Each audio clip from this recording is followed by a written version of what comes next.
there has been a lot going on with your pastors and this series. And I believe it's because of how timely it is and that it's not just for us in this house. Eric and I have been doing daily prayer, live prayer on our social media, and through the insights, there are between 40 and 95 views of these 10-minute prayers. And I know in the grand scheme of it all, sometimes some people think those numbers are small. But each one of those represents a person that needs something. There are people that are logging in that we used to be connected with and may not be here. There are people that are on there that I've never heard of. So things are happening.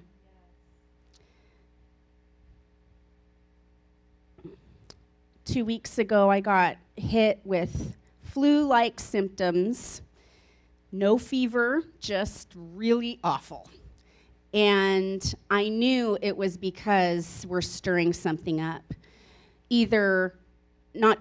Both personally for Elena, mantle, like title-wise, pastor, and then in this house, which I know you all are very aware, this work at this campus is taking work and taking time, but it's being built well. So as we continue, Eric isn't here because he got hit with some stuff today, and I'm just very aware at what a great team we have in filling in. I know exactly what that announcement script said, and it said, and my wife, da-da-da-da-da, because Eric was going to do the announcements. But I look at that, and I don't get discouraged. I don't get, what are we doing wrong? I don't see empty chairs as a hurdle to get over. I look at it as we are working, guys. Not only are we working, but the Holy Spirit is doing something special. And I'm not talking about just here. We're part of something massive. We read our Bible. This includes us. All right, that's my intro. Now I'm starting the timer. Okay. So we're in our final week of Awestruck. And what started out as awe of amazing stories in the Bible and amazing things the Lord's done in our lives quickly unfolded to, that's great, Elena. That's good heart, Elena. But here's what I really want you to talk about. A revival series. I want you guys to be in awe of revival. I want you guys to stir something up inside of you that stirs so much that goes beyond and beyond. So our first week we did personal revival. Our second week, Josh brought friends and family relational revival. And today we are tackling, oh Lord, cultural revival. And I want to be really sensitive because you say culture and some people will be like, my culture, it's my culture. What culture are you talking about? It's my culture. And so as we dive into this, I am going to just give you the definition of what culture I'm talking about. And this is part of a really great training that all our campus pastors are going through. What is culture? The spontaneous, repeated pattern of behavior that never sleeps or takes a break. It's the flavor. It's the feel.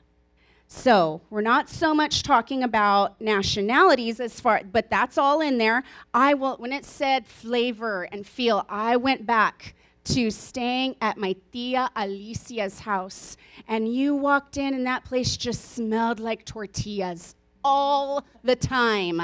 And I'm like, that was part of my culture. I went over there all the time, and then I'd go to school and they'd be like, ooh, you smell like burritos. You smell good. And I'm like, that's because I was hanging out with my tia Alicia and we were making tortillas. And there's part of that, but there's part of like your interests and your passions can kind of make a culture. You know, I know the Barneys and us, we love our Marvel characters, and that can be a whole culture of people.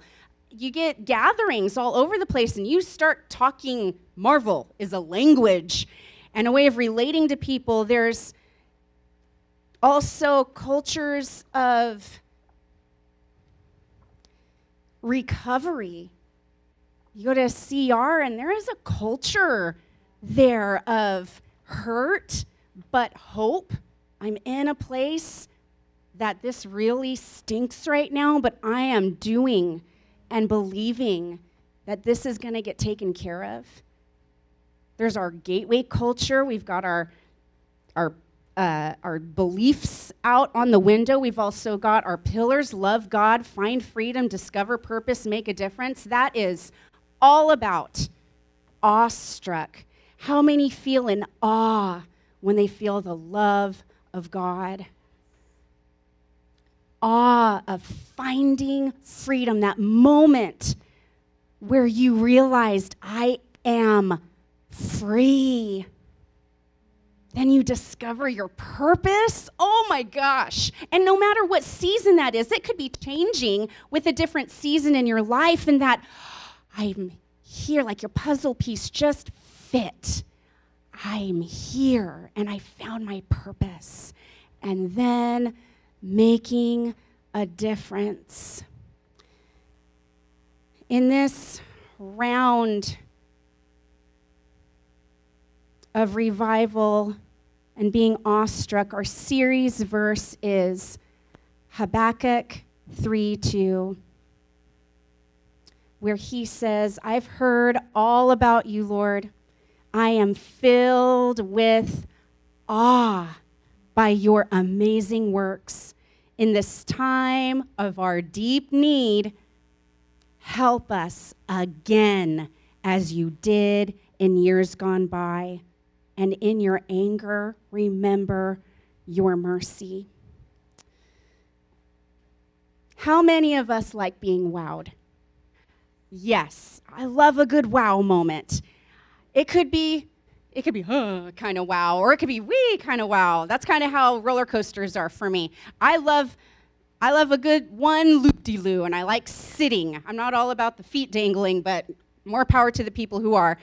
I love a good roller coaster and seeing people, and on YouTube they've got the worst, unrealistic, hopefully, roller coasters, and I'm like, I am in awe, but I will never do that.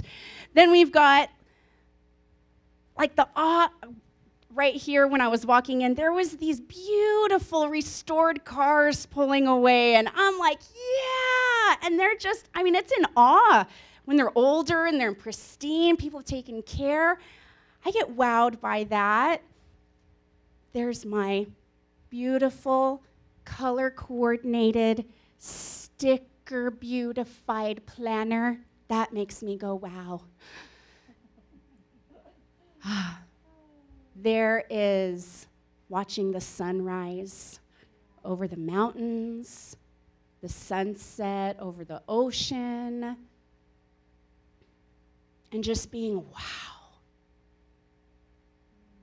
There's going to bed feeling like there is no hope. and waking up and saying, I feel hope again. That can be wow to a lot of people. A lot of people.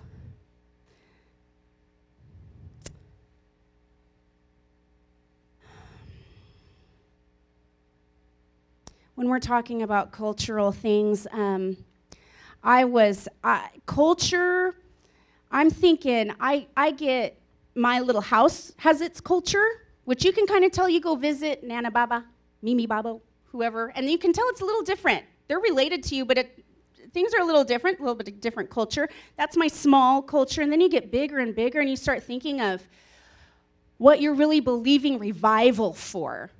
When we're talking about a move that causes paradigm shifts.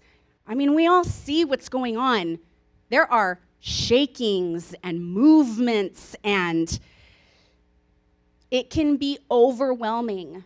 And when I start thinking of that, I start thinking of political instability. I start thinking of, it's the big things are all happening at one time. Sexism, we're talking about generational patterns or curses even. We're talking about deliverance. We're talking about prejudices. And it's not just out there.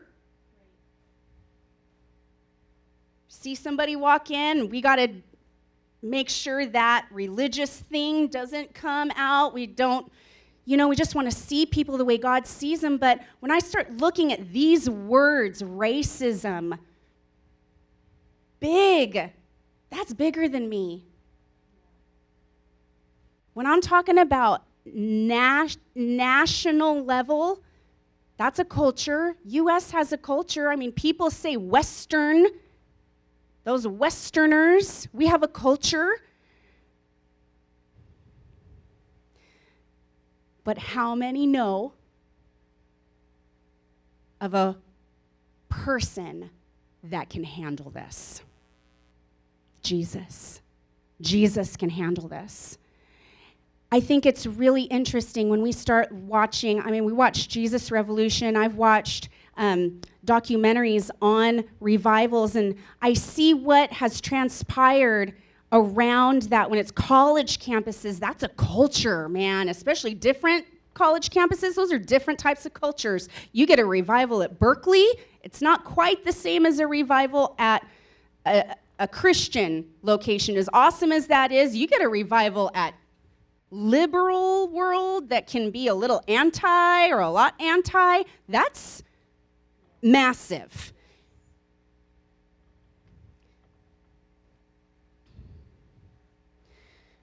The hard part for me is to not disconnect myself from a cultural level. I can do this, I can do my world, but to believe that I have a part to play that will move these big things, that's difficult for me. But like that song said, I will. I will still pray. I will still believe. There's a reason why we were chosen to be in this day and age. When, I don't remember, I think it was the last series, I said something about like a bomb going off. The Lord being like a bomb going off and then you'd see this, we would do that to the enemy. That's what we would do. The things in our lives that we don't like, the idols, we would bomb them and it'd be this big mushroom thing. And I was thinking about that regarding revival, and I started looking up terms, and I wanted to know what it was called, like the effect.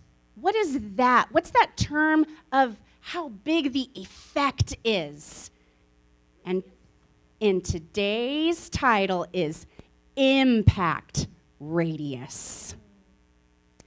Impact radius. So there's two ways to look at this. One is in disaster, which in my opinion, but the enemy is going to get bombed and impacted with my impact radius. And once we all join together and all that, as a movement starts slowly and then it builds.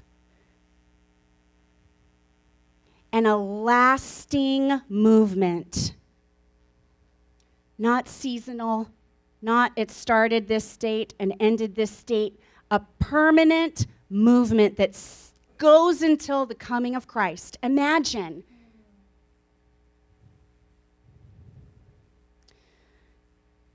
Impact radius also has a definition of your influence.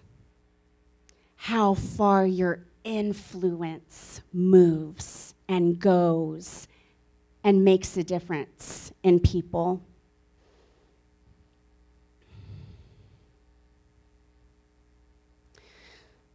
So,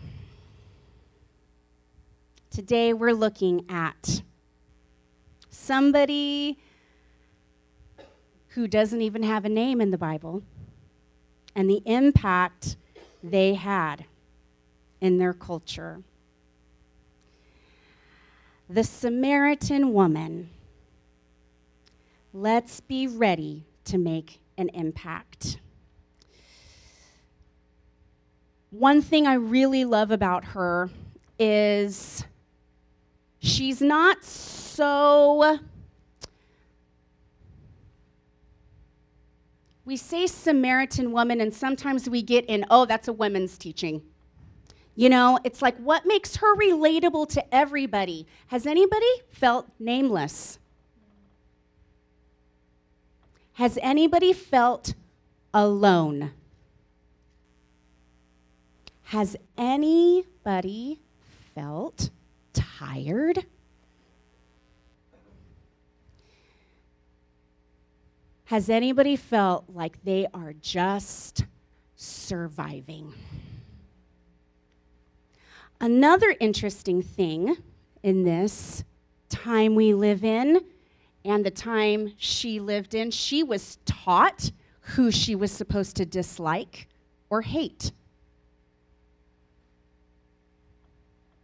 Nothing new under the sun. So imagine someone like that, someone like us, experiencing a level of freedom that can't help but go back and turn an entire culture around. So, how do we experience cultural revival? Number one, oh, my hands are shaking. I was sharing before service, I was listening to a really great pastor, and he's like, I love feeling butterflies because I know I'm not depending on myself.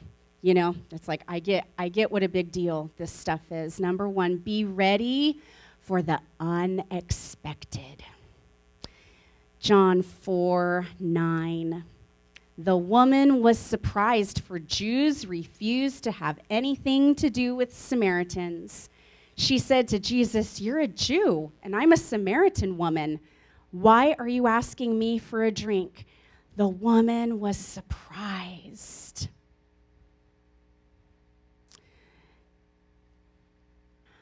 I just imagine she's in the heat of the day. I mean, you know what it's like to be focused on what you just got to get done.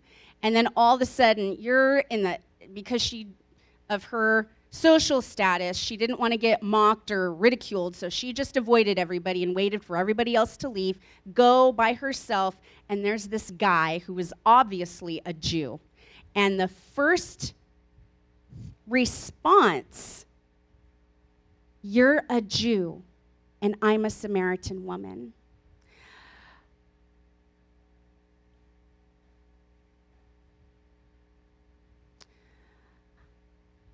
When we're looking, I I remember when it was like, I am of marrying age, and I don't know who my husband's gonna be at this moment. And it was like, I was looking, you're looking, and it's like, does it really ever work that way? When you're looking, you actually find the right person? I did not find the right person. It was as soon as I came to church and I saw and watched Eric Robles, and I didn't pursue. I didn't do that. It was different. It was, I sat in the back row of church, and he was standing in the front row, worshiping the Lord, and I, from my background, had been heartbroken, and I was crying, saying, Lord, if this is you, you got to be the one. It was unexpected. I was shocked at the way he moved in. The Lord moved in. I was shocked at the story of Eric coming in to Fresno and his journey. It had to be the Lord.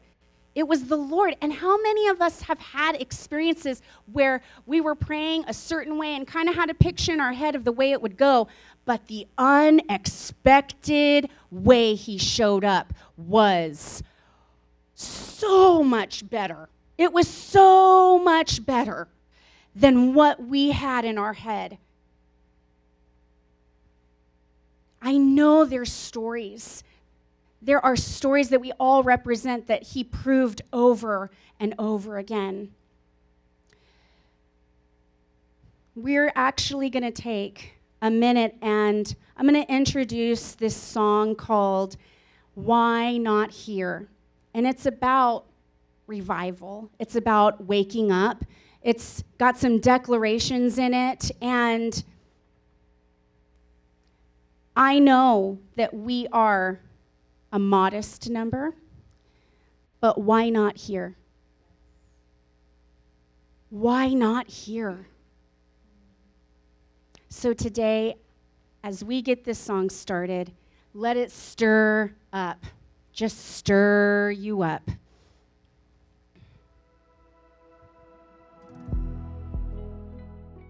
Why not here? When I told Pastor David, he was asking, so what's everybody doing on the open Sundays? And I had just heard this song, and I'm like, I am being obedient and speaking about revival. And you have a picture in your head of what revival looks like in past or hopes. Revival looks like sea of people. No box to check there. Revival looks like a praise and worship band. No box to check there. Revival looks like everybody already knew about that place. And so now we're just gathering somewhere that we already knew about. An epicenter, everybody knows about. A Hillsong or a Bethel. I don't get to check that box. So what does that mean? That means it has to be the Lord. And I challenge us to see what the Lord sees.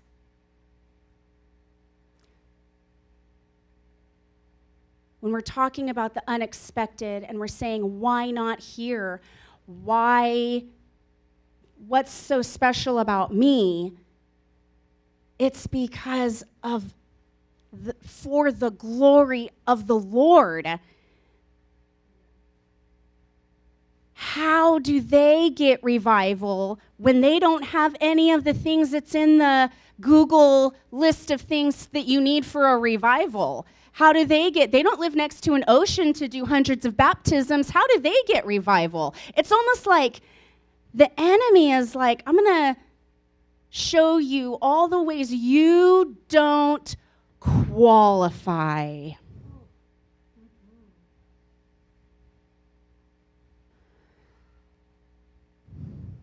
The Samaritan woman, all those reasons, she shouldn't have been the best evangelist. Lonely, tired, nameless. What? sweaty.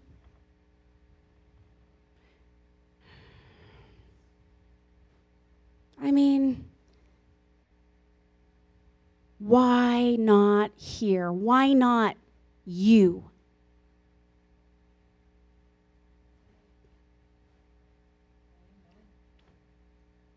Number 2, how we experience cultural revival. Freedom versus exposure. How many like the sound of freedom? I like freedom. Anybody? There we go. Now, who likes the feeling of exposed? I don't like feeling exposed. I don't like people calling me out in a way that you can tell. You know, there's different ways. You know, there's a way that Jesus does it with understanding, compassion, but authority. Like, it's not this, if you think of wounds, it's not this jagged edge type of wound that's very hard to heal and make it look nice again. It's precision and care and full of love for what he knows is on the other side of freedom from that thing.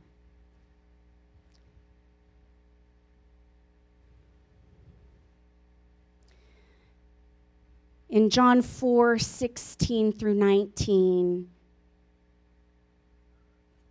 go and get your husband, Jesus told her. I don't have a husband, the woman replied. Jesus says, you're right. You don't have a husband, for you have had 5 husbands, and you aren't even married to the man you're living with now. You certainly spoke the truth. There are a few things going on right here. One, he asks her the question and gives her an opportunity to speak the truth of her situation. I don't have a husband.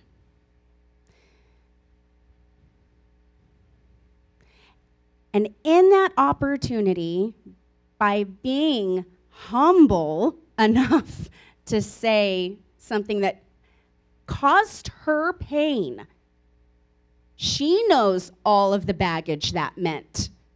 Does this guy? So I'll just say this much and see, and I don't want to get into all the details right now. I can tell something is different about you, but I don't know what, so I'll give you this much. I'll give you this much. And then he reads her mail with care. You know, it wasn't all this neck stuff. Oh my gosh. Yes, I went to school at Edison. I've got plenty of neck in here. And it's like, you don't have a husband. I don't have a husband. You're right. You don't have a husband. For you have had 5 husbands. He's not like that. That's exposed. Let's expose her. It was, you are right, and thank you for being willing to open up. And let me tell you, I know your story. And on the other side of that story, he knew what would happen. He knew she was going beyond her own freedom.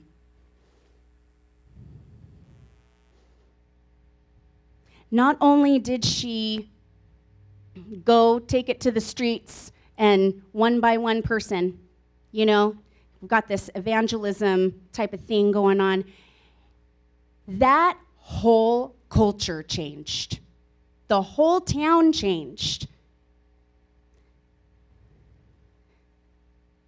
And if we're talking about dead things coming to life, revival, things we thought were dead, things that look dead, things that are buried and stinky and done. But then he comes and says, I want to change. I want to infiltrate. I want to cause such freedom in people. Unexpected ambassadors go into LGBTQ plus minus all of it, whatever. What? Revival? They don't have a praise and worship band. But somebody gets freedom. Somebody goes into hospital institutions where people are full of anxiety and depression, and somebody gets set free from that, and they go into that culture, and things that you thought were hopeless and dead start changing. You go into your own family.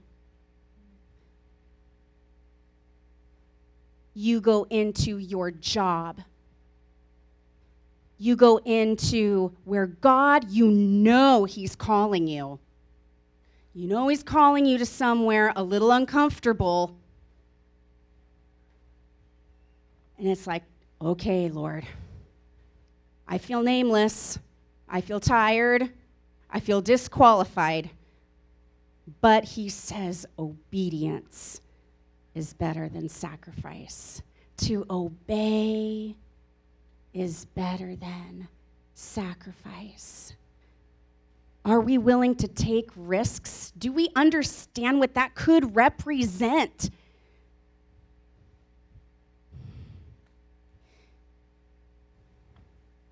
I'm willing to look undignified and foolish. We're in here speaking in tongues. I don't know who's going to come through that front door and be like, whoa, you know? But there's something that happens. They will sit and stand just outside. I will become even more undignified than this. King David.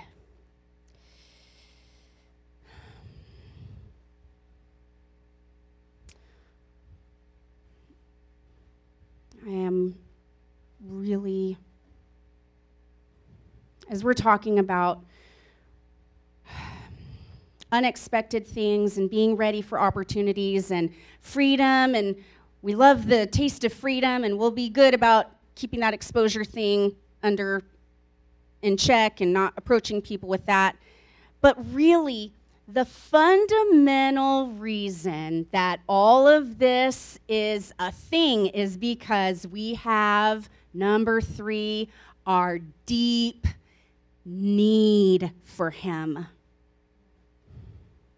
I love the song, I'm desperate for you. There's something in that. Whenever I hear it, I don't care who sings it. I haven't met a version that doesn't make me this. I cannot contain how desperate. Has anybody experienced moments where it's like, I am desperate for you? In Genesis 2:7, our deep need, oh boy, Yahweh, God scooped up a lump of soil, sculpted a man, and blew into his nostrils the breath of life. The man coming alive, a living soul. Talk about a deep need, we wouldn't even exist. And to anyone who might be listening that's kind of like, well, that whole creation thing, I'm not too quite sure about that. Okay, let's talk about having hope in something beyond ourselves. Let's talk about that. Because you look and you see humanity, which was on display on a TV broadcast the other night, and they're looking at this representation of humanity. I see a whole lot of brokenness.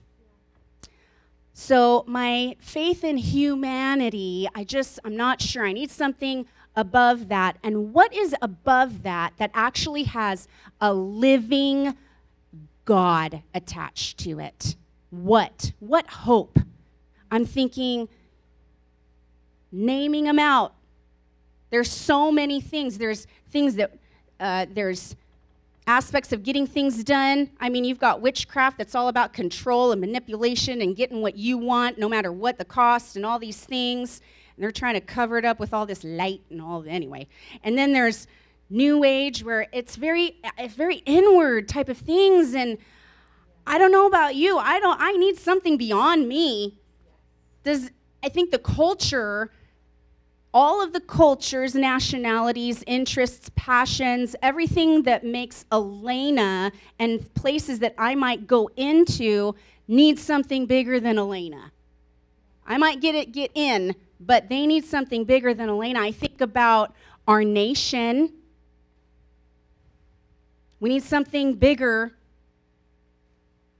Revival. What seems chaotic and dead and whatever happened to the good old days type of stuff, we need a fresh revival. We need a wind. We need demonstration. We need people to experience something that they've never tasted before, never experienced before, that is undeniable of where it's coming from.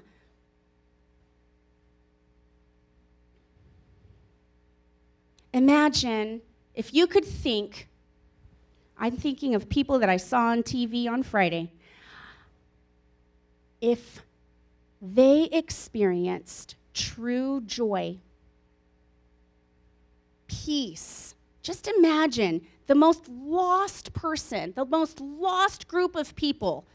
Imagine if they experienced freedom and peace, like real peace, not anything they've ever had.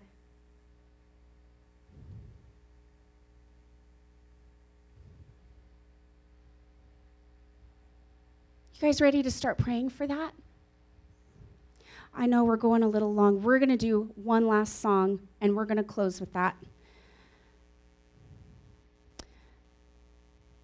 To bring it to a close, I'm going to read John 4:39 through 42. Many Samaritans from the village believed in Jesus. Why? Because the woman had said, "He told me everything I ever did." Who says that? Yay, he told me all my business. Yay!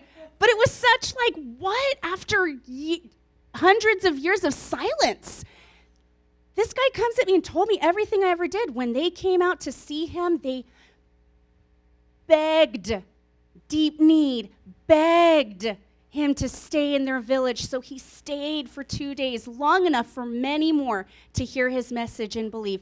And they said to the woman, "Now we believe not just because of who you told us he is, but because we have heard him for ourselves. Now we know that he is indeed the Savior of the world." They took her word for it to get the ball rolling. And then he comes in and gives each of us our own experience. Undeniable who he is. I can't tell you all the notes that I even cut out of this, and I'm still, God bless you all. But this song, I'm going to ask, the songs don't get videoed, so don't, if you see cameras, whatever. I'm going to ask if you could move forward as much as possible. This song is new. It's called When Wind Meets Fire. And I fought tooth and nail to not do this song, and the Lord was just like, why? Why do you fight this? I had it released on this date, so you would have it for this. And for a portion of this, I don't care what you do. If you sit, if you stand, raise your hands, get up, walk around, yell, I don't care. I think we need to really exercise some desperation. When I see revivals, there's something desperate. You see people going to get baptized because they've recognized there's something desperate. You see people on altars laying, and it's because they recognize there's desperate. In some aspect of these movements, it's because I recognize my deep need for a move. So, the words will be up here. I will try to stay up here, but I'll probably be down here.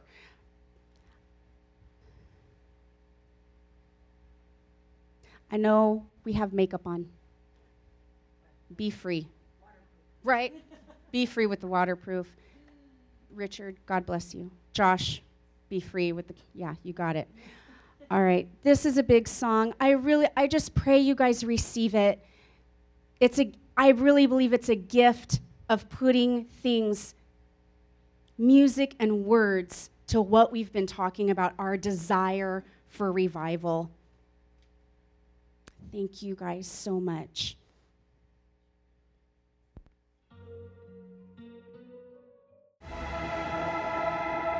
In Ezekiel 37, Verse 1, it says, "The Lord took hold of me, and I was carried away by the Spirit of the Lord to a valley filled with bones. He led me all around among the bones that covered the valley floor. They were scattered everywhere across the ground and were completely dried out. Then he asked me, 'Son of man, can these bones become living people again?' 'Oh, sovereign Lord,' I replied, 'you alone know the answer to that.' Then he said to me, 'Speak a prophetic message to these bones and say, dry bones, listen to the word of the Lord. This is what the sovereign Lord says.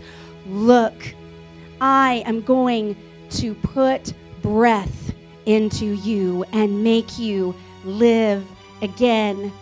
I will put flesh and muscles on you and cover you with skin. I will put breath into you and you will come to life. Then you will know that I am the Lord.' So as I spoke this message, just as he told me, suddenly, as I spoke, there was a rattling noise all across the valley. The bones of each body came together and attached themselves as complete skeletons. Then, as I watched, muscles and flesh formed over the bones. Then skin formed to cover their bodies, but they still had no breath in them. Then he said to me, 'Speak a prophetic message to the winds, Son of man. Speak a prophetic message and say,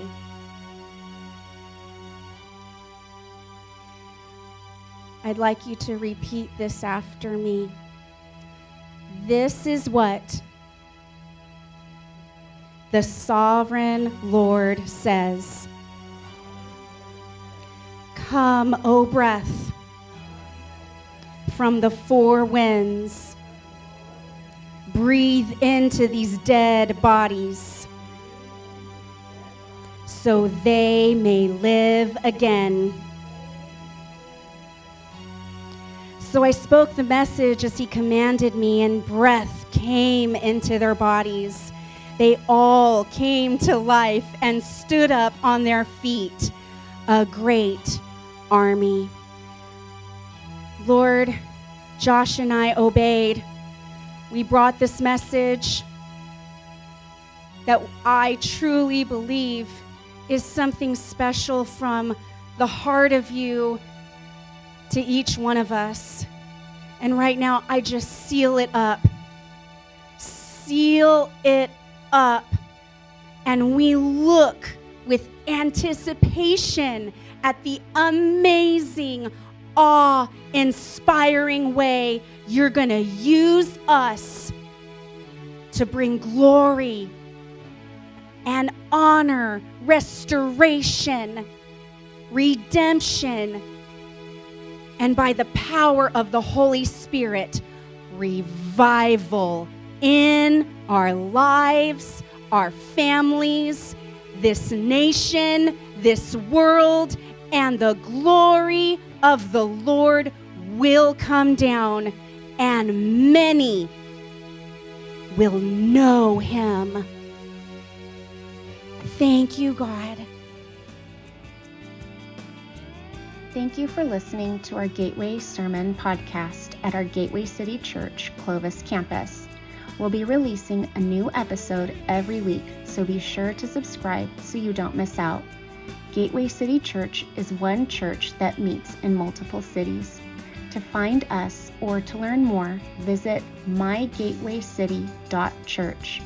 Thank you for listening, and we'll see you right here next week.